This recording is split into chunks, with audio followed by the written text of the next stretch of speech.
खबर जब न्यूज तक पर चलती है तो इसका असर भी होता है। एक बार फिर से न्यूज तक की खबर का असर हुआ है। जिस मुहिम को हमने शुरू किया था आप लोगों की मदद से, वो मुहिम अब रंग लाती हुई नजर आ रही है। हम बात कर रहे हैं ऐप के जरिए लोन देने वाली खबर का। बहुत सारे ऐसे लोग रहे जिन्होंने अपनी शिकायतें हम तक पहुंचाई, बताया कि किस तरह लोन के जंजाल में वो फंस गए हैं और अब उनके साथ प्रताड़ना की हदें पार हो रही है।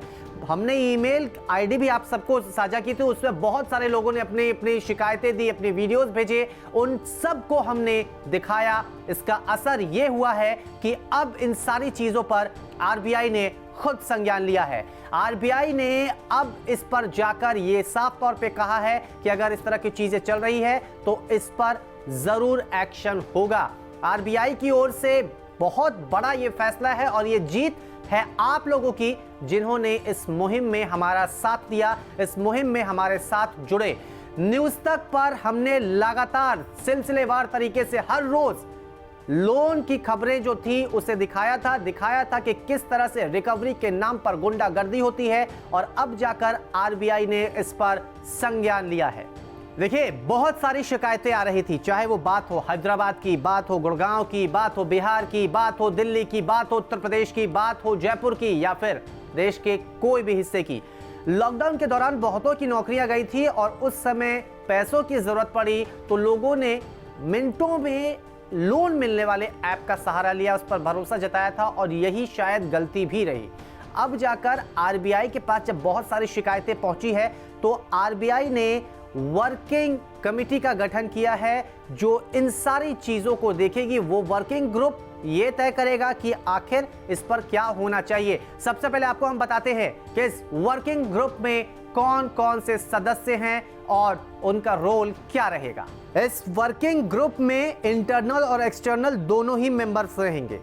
इंटरनल की बात करें तो Shri Jayant Kumar Das executive director RBI रहेंगे। साथ ही साथ अजय कुमार चौधरी जो कि chief general manager incharge department of supervision RBI हैं, वो भी शामिल रहेंगे।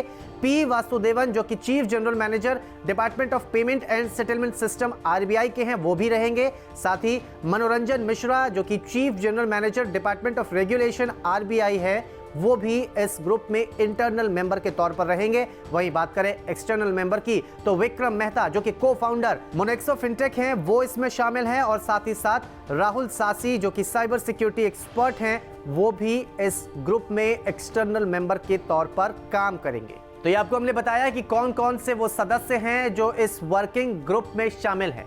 अब ये वर्किंग ग्रुप अपनी रिपोर्ट 3 महीने के अंदर देगी। वर्किंग ग्रुप का क्या कुछ काम होगा आपको हम ये भी बताते हैं। ये working group digital lending activities और इसकी जो संबंधित चीजें हैं इस पर ध्यान देगी। ये देखेगी कि क्या आरबीआई के रेगुलेशन के हिसाब से लोन देने का काम चल रहा है या नहीं।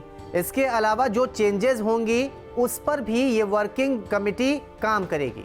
कंज्यूमर के प्रोटेक्शन संबंधित भी ये वर्किंग कमेटी काम करेगी और साथ ही साथ डेटा संबंधित जो समस्याएं चल रही है उस पर भी ये वर्किंग ग्रुप निगरानी रखेगी।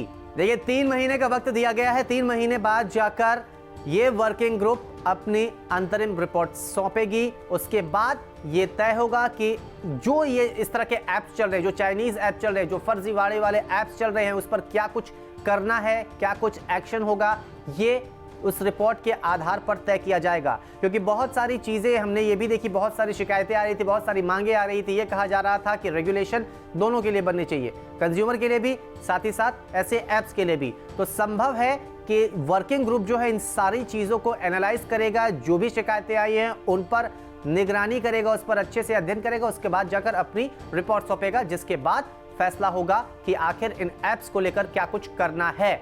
तो कुल मिलाकर न्यूज तक पर आप लोगों ने सपोर्ट दिया, आप लोगों ने भरोसा जताया और आपके भरोसे को हमने आगे फॉरवर्ड किया। जो आपकी शिकायतें थी वो शिकायत को हमने अपने प्लेटफॉर्म पर जगह दी। ये सरकार तक आवाज पहुंची, जहां जहां जिन जिन लोगों को समस्याएं आ रही थी उनकी आवाजें पहुंची और इसका असर अब दिखा भी है। ये जीत है आपकी।